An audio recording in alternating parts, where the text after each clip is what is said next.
right before I was about to start my family, I was like, oh, I want to make more money. Which that's probably terrible to admit. No, not at all. But, it's a very good motivation, honestly. There's a lot more money in marketing than there is in teaching. Yeah. So essentially I was like, okay, well, what skills do I have? I'm good at writing. I have a little bit of a background in SEO and marketing. And so I just went that route. You are now listening to Marketing Over Wine, a podcast where I chat with the marketers behind the companies and the campaigns you see in the world today. They share everything, how they got into marketing, the strategies and the tools that they use, how they charge for their services, and the mistakes and successes they have made in their career.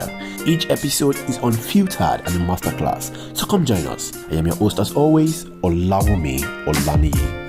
Hi everyone, today on the Marketing Over Wine podcast, we are joined by Ashley Cummings, a freelance writer for SaaS, e-commerce and marketing brands. She has written for top brands like Shopify, Copyhackers, Clearscope, Dreamhost, HostGator, Salesforce and many more. And on the personal side, when Ashley is not on Twitter or LinkedIn, she's writing a newsletter called Content Connect that reaches 7,000 content marketers and writers. Hi Ashley, welcome to the pod. Hello, thank you so much for having me. I appreciate it. Thank you for joining. So let's get things rolling. In the past weeks, everywhere has been buzzing with Sam Altman's statement in his new book. He said 95% of what marketers use agencies, strategies, and creative professionals for will be handled by AI at nearly no cost. And as usual, the Twitter bros and the blogs have captured and run with that statement. You have everyone coming up with think threads and so many LinkedIn posts about how marketers will become obsolete and all of that. Mm-hmm. So let me start by asking you this question. What are your views on this? Will AI truly kick marketers out of their jobs? This is definitely a hot topic right now. Yeah. And I would say the answer is a little bit of yes and a little bit of no. Okay. As far as what AI can do, there's a lot of cool things that AI can automate. There's a lot of cool things that AI can predict essentially. So I think that it can replace a lot of the processes, or at least speed up a lot of the processes. There's really cool tools out there that will essentially just really speed up the writing process and how we do things, and the research process, things like that. Okay. And then the no part, I think that it's important to kind of understand how AI works. AI is essentially predictive. Yeah. So it takes everything that's out there and it can just get an answer incredibly fast. It uses the language, the model processing to come up with really awesome answers for things that already exist. So anything in the way that I use AI and the way that marketers can use that AI is for things like defining or summarizing or pulling things from a transcript. So it's going to replace anything along those lines. Okay. What it can't do, is it can't replace anything creative. Okay. So anything new, it's not necessarily going to come up with. And I don't think that it's going to replace any marketers or any writers who are staying on their toes and being incredibly creative with what they do. They're coming up with original data. They're interviewing subject matter experts. They're finding new approaches to marketing and new ways to reach people through interesting and engaging content. So I guess it's a little bit of yes and a little bit of no for me. All right. We're going to come back to the subject matter experts part later on. Okay. But now that we've cleared this up, there's a second school of thought besides the Twitter bros and then the different blogs who claim to build $1 million per day business.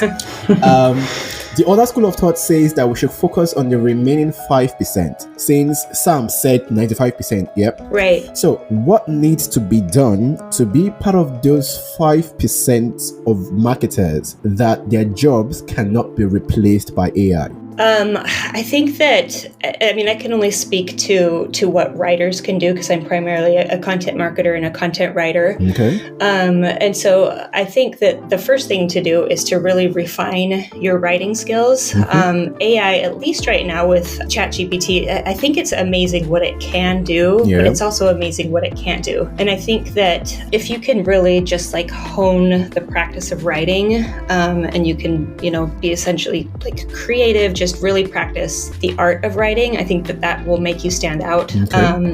Especially in light of like Google's new update. Like essentially they're punishing content that either is AI written or looks like it's AI written. So you just kind of have to level up your writing, and that just comes with studying the craft. And then I also think that really polishing up your interviewing skills is important because subject matter expertise and being able to either have that yourself is really important, or being able to find the subject matter experts and interview them and glean their insights. That's going to like put you a step ahead of other people as well. So yeah. Okay. Thank you for sharing that. All right, let's go back to the big bang of your career. Okay. Now, you studied English and literature, and you even had a master's degree in language acquisition and teaching. It looks like you had already chosen the English and education pathway when you worked as a faculty instructor and later on as a corporate trainer. So, what exactly drew you back to marketing? How did you make that switch from English and literature to marketing? Right. So, this is something that's not in my bio, but before I worked for those companies, before I even graduated with my undergraduate, I worked for an SEO company, and this was like back in the day, like 100 years ago, when SEO was super fresh. It was really innovative. It was really innovated quickly, and I worked for that company just as a salesperson, which is kind of funny. But I was really interested in marketing from that, and then from there, I kind of went back into the academic route, and I really loved teaching. I really loved training. And so I went that route. And then right before I was, about to start my family, I was like, oh, I want to make more money, which that's really, it's probably terrible to admit that. No, not at all. It's very good motivation, honestly. Yeah. There's a lot more money in marketing than there is in teaching. So essentially I was like, okay, well, what skills do I have? I'm good at writing. I have a little bit of a background in SEO and marketing. And so I just, went that route and combined them together and just decided to work in content marketing. Okay, that's nice. Now, you've been doing this for 14 years. You've been freelancing for 14 years. And over the years, you've worked with many of the amazing brands that I mentioned at the beginning. Shopify, Clearscope, Dreamhost, HostGator, all of them. What exactly, or what client acquisition method moves the needle the most for you? So for me, the most beneficial client acquisition method has definitely been referrals. Okay, because I was going to ask if cold email works. The cold email, I would say I don't do a ton of cold emailing just because it's not necessary for me. Okay. I most of my work comes from referrals, either from previous clients that I've worked with or from other freelancers that maybe their plate's too full. Okay. And then the cold emailing, I'll do it every once in a while. I've been doing it. Things have been a little bit slower just in general in the market right now. So I've been doing some cold outreach. Okay. And I don't know, for me, I feel like it's a better approach, especially for writers, is kind of the warm pitch. And that's basically if you know somebody who has a relationship with them, then ask them for an intro. So I have a lot of relationships with freelancers who do what I do. And, we've built relationships at conferences or at like just Twitter over the internet, places like that. And just reaching out to someone and saying, hey, can you introduce me to those like brand or whatever, that kind of goes a lot farther than just the straight up cold pitch. Does this happen on, you reach out to them in their DMs and ask them to introduce you to the hiring manager? Is that how it works? Yeah, so most of the people that I would ask, I've been friends with for a while. So I think you interviewed like Michael Keenan, for example. We stay in touch every day, and I stay in touch with Emma Samasco and Kaylee Moore, and I just kind of have this network of writers who, when my plate's full, I like to hand them work, and same thing when their plate's full, they like to hand me work. So right now I've been just, we can reach out to each other and just, if they have a client that I'm interested in, or I have a client, we can, send more of a warm intro. Yeah, there you go. Okay. The law of reciprocity. Yeah, exactly. All right. A quick thing to add, if you haven't subscribed yet and you love the content of Marketing Over Wine, please do so and share with all your friends. Now let's get back to the episode. March is Women's History Month, and sadly, the world is still at a stage where women are grossly underpaid and overworked. But one other major issue that women around the world grapple with is combining motherhood with having a career. Now, in our emails, just yesterday, you mentioned going to your kids' school for a meeting today. So how do you do it? How do you effectively combine both sides of yourself? How do you manage being a mother and having a career? Tips for anyone starting or struggling in this. Right.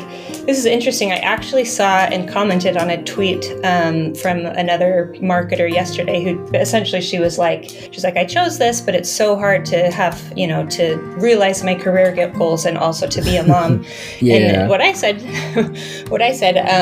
so I really like what, Supreme Court Justice Ruth Bader Ginsburg, may she rest in peace, has to say about this. But in her, I think it's her biography, she talks about the importance of really separating what you do. So, for example, she would go to work and leave everything at home. So she wouldn't think about her husband or her daughter. She would just go to work, be a lawyer, be a Supreme Court Justice. And then same thing, when she came home, she didn't bring briefs home. She didn't bring work home. She was there and she was with her daughter. And I found that to be like, anyway, I forgot to finish the story, but she essentially said that being able to kind of separate those out and focus really made me a better lawyer, and it made me a better mother as well. And I found that to be true. I'm really protective of my time with my children, and I'm really protective of my time with my job. So if I'm working, I carve out usually about 4 to 5 hours a day, and I do it when my kids are at school. So like that's when I'm working, and I give that time to my clients. And then I also draw really hard boundaries with my clients that these are my hours when I can accept phone calls. These are my hours when I can do work stuff, answer your emails or take exactly. And then when I'm with my family, I try to put the phone away, put the emails away, and just really spend time together. Okay, that's very smart. Thank you for sharing that. You bet. Thank Ruth Bader Ginsburg. All right. Now, if someone walks up to you and tells you that they want to transition to SaaS writing. Now, there's a very huge difference. They say they have been working, or rather, they have been content writing for other industries. They have been in, let's say, finance, or they have been in home improvement, or they have been in tech per se. But now they want to transition to SaaS. What can they put in their portfolio? How do they build a SaaS writing portfolio while making this transition?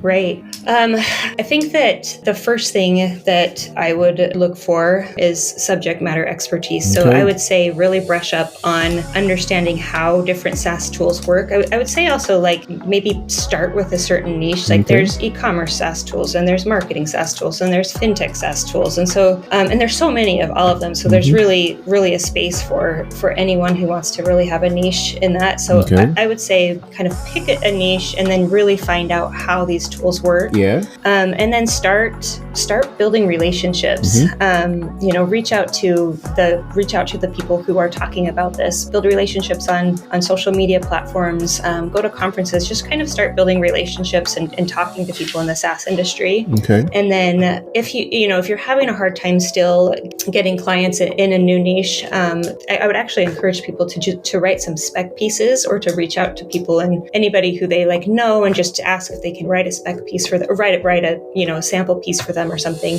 That's not something that I encourage people to do all of the time, or maybe even more than once. But if you kind of need something to get your foot in the door, that's a good way to go.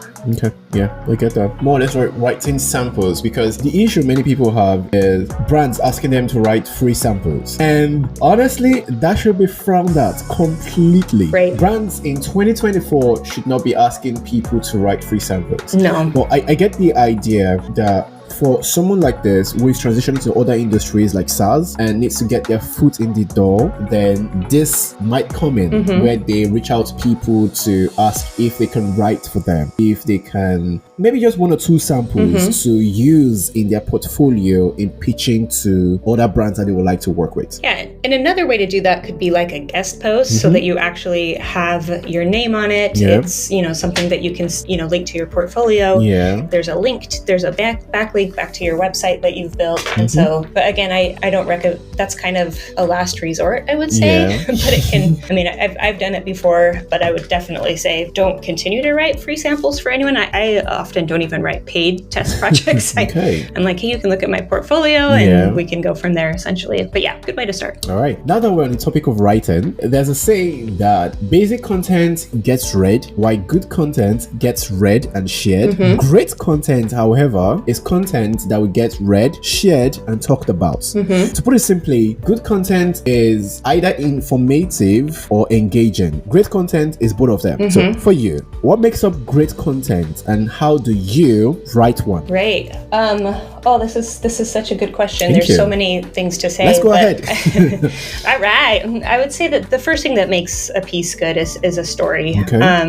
There has to be some sort of a story or an angle, something interesting, something new, something educational, something fascinating. If you're just kind of listing off things or something, or even just, providing a how-to or something, it can be just a fine piece of content. But if there's really a story there and a unique, new, interesting angle, then that's something that's going to get read. Along with that, I think now, especially with AI, something that's data-driven and anything that you can do to bring original data into a piece, and that can be qualitative, it can be quantitative, but if you have an original study that you've done and you can pull that into a piece and offer like new insight into your industry, I think that's really powerful. And I think that definitely brands that you're working with should be doing this, especially if they're SaaS marketers, but you can also do that on an individual level as a SaaS writer and conduct kind of like a smaller outreach, and that's powerful too. And then I'm creative. My background is in English, it's in creative writing, and I really think that it's important to really develop a tone and a style that's interesting to read.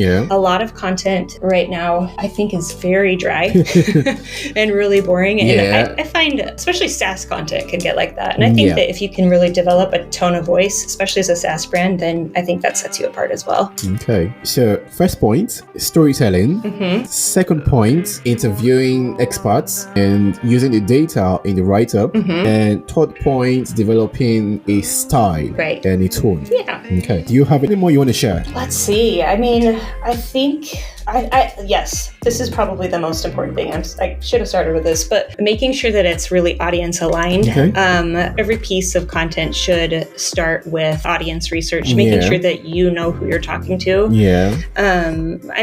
The way you're going to talk to a SaaS marketer at different levels is going to be so different from each other, I guess. And so really start understanding who your audience is and going from there. There was a second part of the question. I'm sorry, I forgot that you asked how you would go about writing that piece. The first thing that I always do is I start with a content brief, and I've spent this is something actually that I didn't do when I first started writing, because when I first started writing there just wasn't a lot of guidance out there, so I was just like, give me a topic and I'll just like do my best. That's the whole essence of this podcast, by the way. Oh, okay, cool.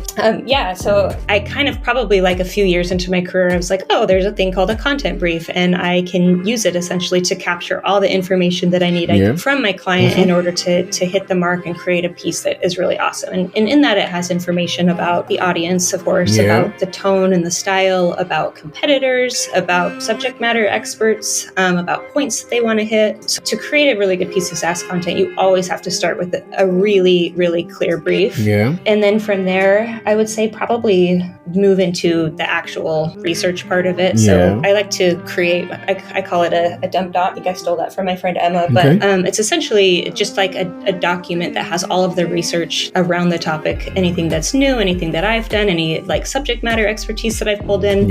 And then from there, I always create an outline. An outline is a really good way to organize your thoughts, and then also to send it to approval to your client to make sure that the story is... You're on the same page. Right, that you're on the same page, that the story is there, that you're hitting all the points, especially before you start drafting. It can save a lot of time and headache.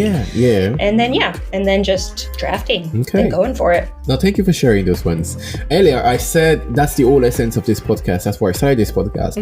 It's because, like you said, when you were getting into marketing, or when I was getting into marketing, I realized that there is not so much much content out there, or not so much guidance on what to do as a writer or what not to do as a marketer, or how to go about it, how to price the services. And I figured that asking people who have told the parts, who are already experiencing it for themselves, would be better to distill that content that they share, their life experiences, to people who are just starting in marketing. So that's the whole essence of Marketing Over Wine. Right. That's great. I wish it existed when I started. Thank you for that. Now, away from that, today I received and read Content Connect's newsletter, and you mentioned that when vetting writers that you want to hire, you should ask them how they find subject matter experts. Now, truthfully, SaaS content marketing often involves interviewing experts. Actually, it's a major part of SaaS content writing. Let me ask you this question back. Since we have already established this podcast is for real life marketing experiences and all of that, how do you personally find experts to interview for the articles that you write for SaaS brands? Yeah, absolutely. There's a few different ways that I do it. First, I start internally. I always ask if there's anyone internally on their team that they want me to interview or to sit down with and to either understand like a technical product better, or to pull quotes from, to get their ideas. And then from there, I'll go to my network. And I've been doing this for a long time, so I've spent a lot of time just nurturing relationships with people in the industry. I know a lot of like e-commerce marketers, a lot of direct-to-consumer marketers, just people in my field. I'll reach out to them. There's also some really cool services. So Elise Dobson started, and I think that Jimmy Daly from Superpath acquired it, but there's a service called, what is it called? I think it's called Help a B2B Writer or something. I'll have to double check what it's called, but essentially it's just a forum where you can go and you can submit a request that basically goes out to different subject matter expertise and say, hey, if you are able to answer this question that I have from a specific article, then can use it in my article. And so I haven't used that in a while, but that was pretty successful for me. And then there's a couple different places like that too as well. I mean, there's Haro, there's Quoted. Some of these places are getting a little bit like AI spammy, so you have to be careful. But that can be a good resource as well. And I just checked out what you said. The name is Help a B2B Writer. Yes. Okay. Good. Yes. Okay. There we go. All right then. Now, away from all marketing stuff and the different deep answers, what tools do you love as a SaaS writer? And what tools can you not live without daily? Google Suite for sure. Definitely. It's simple, but it really works. I've recently come across a tool called ButterDocs, and I just found out about this, but I'm diving in a little bit deeper to see how that's going to speed up the writing process for me. I use an invoicing software. I use Wave HQ. It's simple. It's easy. It works. I always use Clearscope. I think that's a really, really good optimization tool. Surfer SEO is also good. Mike mentioned Clearscope also. Oh, he did? Okay. Yeah. Clearscope's kind of a must for ranking, I think. There are two tools that I tell other freelancers to use. I don't have accounts to, just because I've been doing this for so long that I have my processes all set up. But if I were to start over, I would use either Harlow or Moxie. Both of those are built specifically for freelance writers to organize your processes, organize your clients, invoice people, and it just keeps everything all in one place. So you can, everything business related, it's all right there in one tool. And that's a great place. All right. Now let's talk money. Okay. Money. What's the least you have been paid, and what is the most also that you have been paid since becoming a SaaS writer? Right. So when I first started out, I was writing for a content mill called Text Broker, and it was a penny per word, and I would make like $10 or something. Like how many words? How many words per article? I don't even remember. It was like 100 to 500. They were just. This was back when like SEO was a little bit more not as good as it is now. Anyway, so I was doing that, and I could write them really fast because it was like super easy. But it was like I had no idea. I just kind of started doing that when other people at work were like watching cat videos. I was like, I'm gonna go make money on Textbook or whatever. So that is not a rate I would encourage anyone to start at. It is way too low. Now I charge. I might be the outlier here, but I charge per word. for most of the things that I do. If it's like a long form piece of content, if it's like a case study, will do like a flat rate. But I found for me, it makes most sense to charge per word. And I would say the most is probably $1.50 a word is probably the most that I've been paid, or equals out to be about that. Okay. Thank you for sharing that and for your transparency. Yeah. Now, you recently shared some steps to 2 times your existing rate. Mm-hmm. And for listeners of the Marketing Over Wine podcast, let me briefly read what you said out. You said, first step is to establish systems to take mundane work off your client's plates. Mm-hmm. The second step is to have a clear process for in-depth audience research. Mm-hmm. Third is to provide a custom content brief. Mm-hmm. Fourth, to learn SEO and invest in optimization tools. Then interview SMEs. Mm-hmm. You also said, and to hire, that's the last point, to hire a third-party editor. Right. These are all very helpful tips, but let's backtrack a bit. You said that the very beginning was a content mill at a penny per word. Mm-hmm. Yeah, and the most has been $1.50 per word, which is huge, which is really good. Mm-hmm. So how do you set your rates at the beginning, and when is the right time to increase your rates? Right. So I think this is one of the most challenging things about being a freelancer, especially because we don't have a ton of rate transparency in our industry. True. And also because it varies widely. Like, there are still writers who are incredibly good, who are writing at 10 cents a word or at 25 cents a word, and they're doing work that is really takes a lot of expertise. It's really challenging. It takes a lot of time. Yeah. And so I would say, the first thing to do is to ask other writers, do what you're doing, and to ask them, what would you charge for this? Yeah. This is everything that is involved. What would you charge for this? Yeah. And I do a lot of check-ins with different friends, different writers, just to kind of see, do you think that my client would balk at this, or is this a good rate? Is it too low? And we'll just kind of give each other feedback. Another thing, there's a lot of rate reports out there, and actually back, I think that, I want to say it was like it wasn't that long ago. I don't know, a few years ago. I was talking to one of my freelance writing friends about rates, and she was like, that seems really low, and I was like, oh really? To me that seems high. I was like realizing that I know that feeling. yeah, I was like, I'm really undervaluing what I do. So I just launched a study where I interviewed about 500 different freelance writers to gauge what they were charging. So it's actually on my website. I can send you the link. But it gave a lot of insight into what people are charging. And it was interesting too, because there was a lot of correlation with how much experience people have and how much more they're charging. So so freelancers who haven't been doing it for a while are charging less than people who have been doing it for a long time, which makes sense. You grow, you learn, you get better.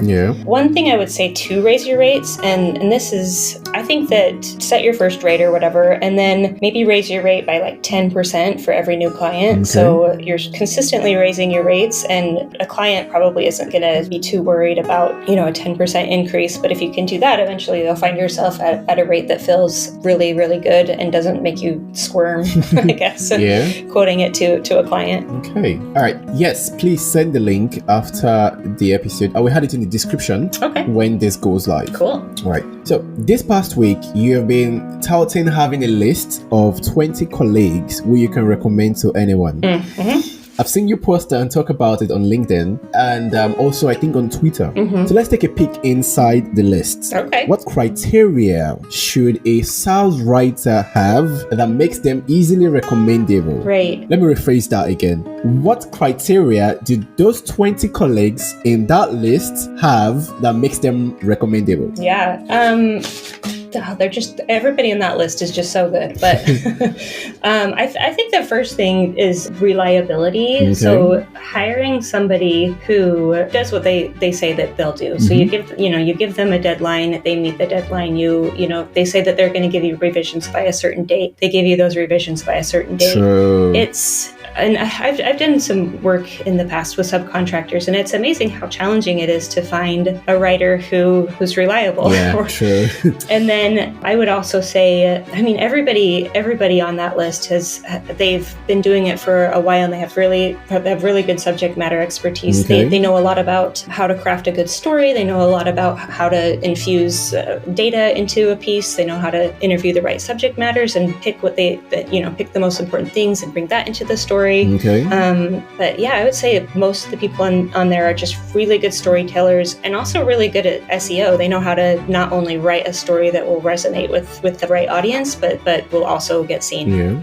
Okay. Now, the next question I was going to ask you was, how does someone become a successful writer, a successful SaaS writer? But it looks like you've answered that question already. Okay. So, away from that, many people ask for a person's biggest accomplishments or a person's biggest career successes. Let's turn that around. Let's take a twist. What have been your career's biggest challenges and how did you overcome them? Right. I think probably the biggest challenge has been learning how to operate a business and balance that with being a writer. I think there's a lot of great writers out there, but in order to be successful, you also have to be a good business owner. And for me, that took practice. I didn't know how to do that when I first started out. I didn't know that I needed to consult with a lawyer and have a contract written and that I could send. I didn't know that I needed to have certain systems and processes in place that would help me organize my business and help me streamline things that just have to be done, but that don't need to take a lot of time. I didn't understand that there's a lot of things that you can do to take the lead with a client who's never worked with a freelancer before and just make it really super easy for them. And so I would say kind of the trial and error of figuring out how to be a good writer and a good marketer and a good business owner. I feel like I'm finally there. There's still definitely things that I'm learning. I mean, curveballs get thrown to me all the time as a business owner, and I'll be like, hey, I'm 14 years into this and I didn't know about this, or this is making it easier, or I just screwed this up, or whatever. But I think that's a constant challenge for me and maybe for any small business owner. Okay. Now, prediction. How do you think the marketing industry will evolve over the next 5 or 10 years? Oh, man. I don't even know. This last year has been such a roller coaster and such a wild ride. I think that everybody is just like, what the heck is going on?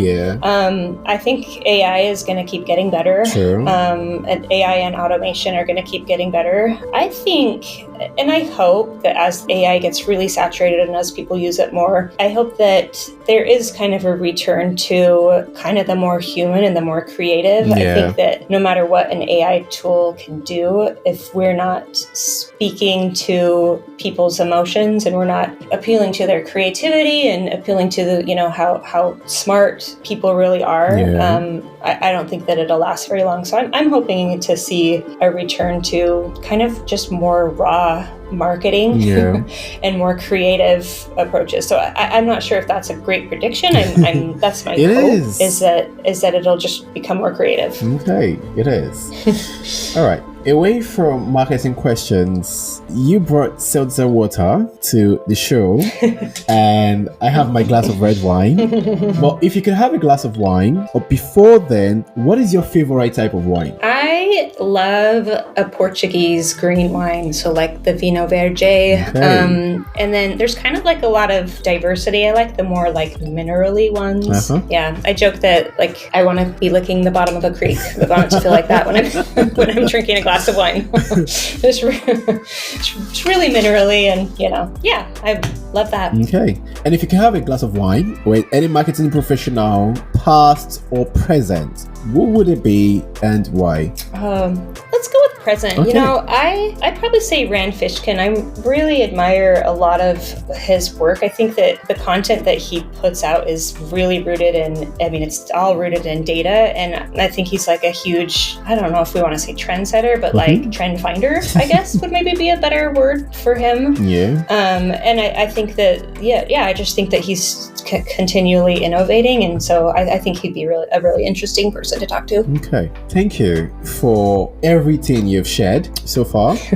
But before I let you go, where can we go to find more about Ashley? You can go to my website. It's just ashleycummings.com. Okay. I would love it if you subscribe to my newsletter. It's contentconnect.site. If you're listening to this, subscribe to the Content Connect newsletter. It's very beautiful to read. Yeah. And then I'm on Twitter and I'm on LinkedIn. Okay. And then I also have a freelance writing community on Facebook. It's called Freelance Copywriters and Content Writers. And that's a little group that it's a big group. It's got about 125,000 2,000 marketers in it, Wow. but it's pretty active and there's a lot of great discussion there. And then, and then Freelance Bidders with Michael Keenan. Yeah. Hopefully we'll get to season 2 pretty soon. Hopefully. Hopefully. Yeah.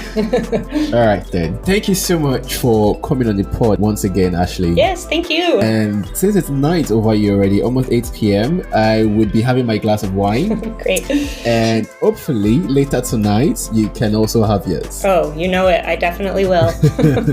All right, then. Cheers to that. Cheers to that. And I've had such a great conversation with you. Yes, thank you so much. We appreciate it. And thank you too. Have a lovely day over there. Thank and you. Bye you for have now. a good evening. All right, bye.